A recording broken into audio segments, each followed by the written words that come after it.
आपके दिमाग में सवाल आ रहा होगा कि क्या ओला इलेक्ट्रिक दिवालिया होने वाली है। यह सवाल जरूर आ रहा होगा और वहीं पर उनका 6% 7% ही लगभग सोमवार को उनका जो शेयर मार्केट है वो डाउन रहा है। वो क्यों रहा है और रोजमेटा ने केस कर दिया है। रोजमेटा क्या है उसके बारे में बात करेंगे। ये सारी बातें डिस्कशन करेंगे और पूरी बात बताएंगे और वीडियो थोड़ा सा लंबा होने वाला है। बात कर लेते हैं यहाँ पर ओला। ओला के लिए तो आप सभी जानते ही हैं, वैसे बहुत अच्छी कंपनी है। आप सभी का पता है कि उनका ओला इलेक्ट्रिक में जो उनकी इलेक्ट्रिक स्कूटर आते हैं जेन 1 जेन 2 बाकी S1 X प्लस जो भी आते हैं, और क्या आपके सपनों की इलेक्ट्रिक मोटरसाइकिल जो कि रोडस्टर X है, एडवेंचर है, उसमें डायमंड हेड है, जो इलेक्ट्रिक बाइक उन्होंने सोची है आपके मन में जो डाल दिया है कि यार ये इलेक्ट्रिक मोटरसाइकिल काफी अच्छी है, फ्यूचरिस्टिक डिजाइन है, फ्यूचरिस्टिक सारी चीज फ्यूचरिस्टिक है, तो क्या वो ये कंपनी बंद होने के बाद में नहीं आएगी? क्या कंपनी बंद होने वाली है? बात कर लेते हैं यहाँ पर पूरी बात। तो यहाँ पर ओला ने बहुत सारी कंपनियां अपनी खोली हैं।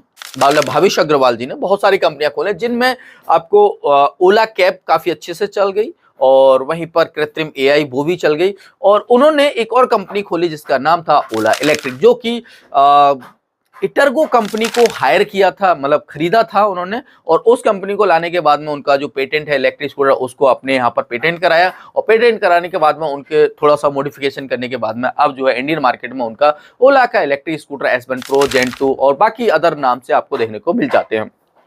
तो क्या अब ये कंपनी जो है शेयर में भी कम हो रही है, लिस्टेड सेबी में लिस्टेड भी हो गई है, पर लेकिन इसके जो प्राइस है ओला के शेयर है वो बहुत ज्यादा डाउन हो चुके, बहुत डाउन शेयर चले गए हैं। बात कर लेते हैं इसका कारण क्या रहा। तो यहाँ पर है रोजमेटा नाम की एक कंपनी है, उसके बारे में बात करेंगे। तो उन्होंने केस कर दिया है। केस कर दिया है, कहां पर केस किया वो मैं आपको बता दूं। उन्होंने केस किया है NCLT, national company law tribunal. क्या है इसके बारे में बात करेंगे।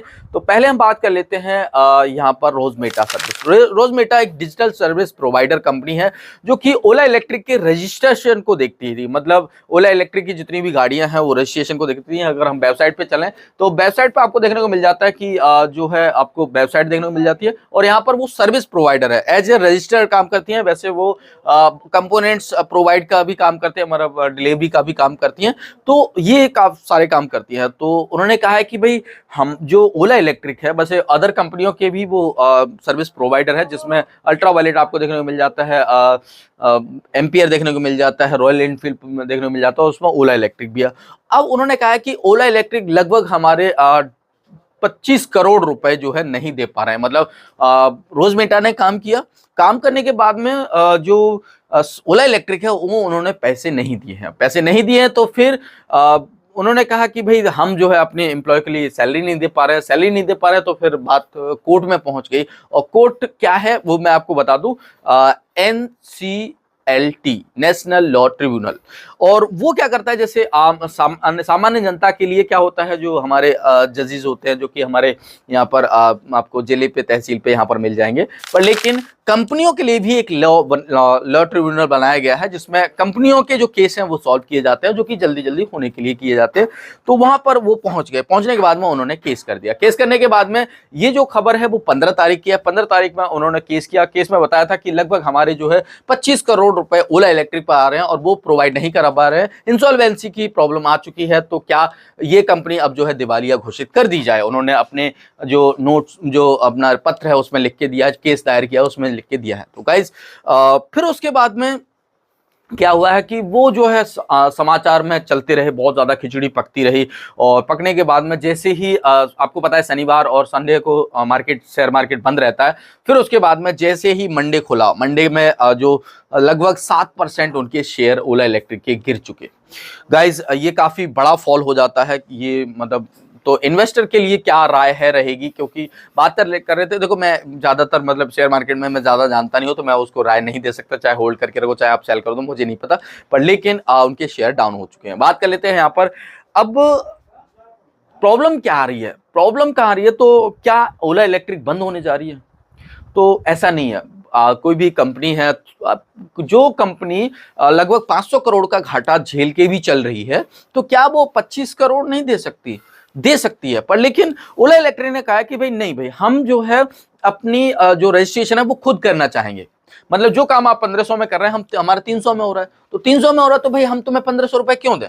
तो फिर ओला इलेक्ट्रिक ने कहा कि नहीं भाई, हम जो है आपको जो रजिस्ट्रेशन का काम है वो हम तुमसे नहीं कराएंगे, हम खुद करने वाले हैं। तो इसके कारण भी मतलब रोजमेटा की जो मतलब खाने का जरिया था वो छीन लिया गया। तो छीन लिया गया तो रोजमेटा को थोड़ा सा बुरा लगेगा, और बुरा लगेगा तो फिर उन्होंने ये केस दायर कर दिया है। तो ये भी कारण रहा है। और पर लेकिन जब पहुंच गए तो फिर बहुत सारी न्यूज़ें चलने लगी तो फिर ये सब चीजें हो गई।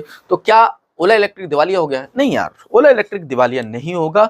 और उनकी बहुत बड़ी कंपनी है। आप देखते हैं भाई कब तक ये वो अपना जो प्रॉब्लम है वो सॉल्व कर लेंगे।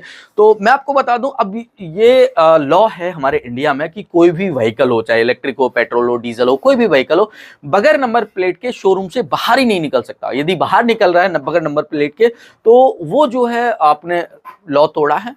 तो इसी के देखते हुए ओला इलेक्ट्रिक के जो शोरूम है उन पर भी छापे पड़ने स्टार्ट हुए थे। उसमें एक कारण ये भी रहा था। दूसरा कारण आपको पता ही है, वो कि मैंने वीडियो में बता ही दिया था कि उन पर जो सेफ्टी रूल है इलेक्ट्रिक व्हीकल सेल करने के लिए, इलेक्ट्रिक व्हीकल टेस्ट राइड करने के लिए जो रजिस्ट्रेशन होते हैं, जो सेफ्टी होते हैं, वो एक रूल बनाया जाता है, वो उनके पास नहीं था। जो रजिस्ट्रेशन होता है वो उनके पास नहीं था। इसके कारण भी उनके जो शोरूम थे उन पर रेड पड़ना स्टार्ट हो गई। पर लेकिन अब जो है इन चीजों का धीरे धीरे सॉल्यूशन होता है। मैं ये नहीं कह रहा हूं कि कंपनी बंद होने वाली है, कंपनी आगे तक आने वाली है। तो उनकी डिलीवरी होना स्टार्ट हो चुकी है। आपको ये वीडियो कैसी लगी कमेंट बॉक्स में जरूर बताइए। तब तक के लिए बाय।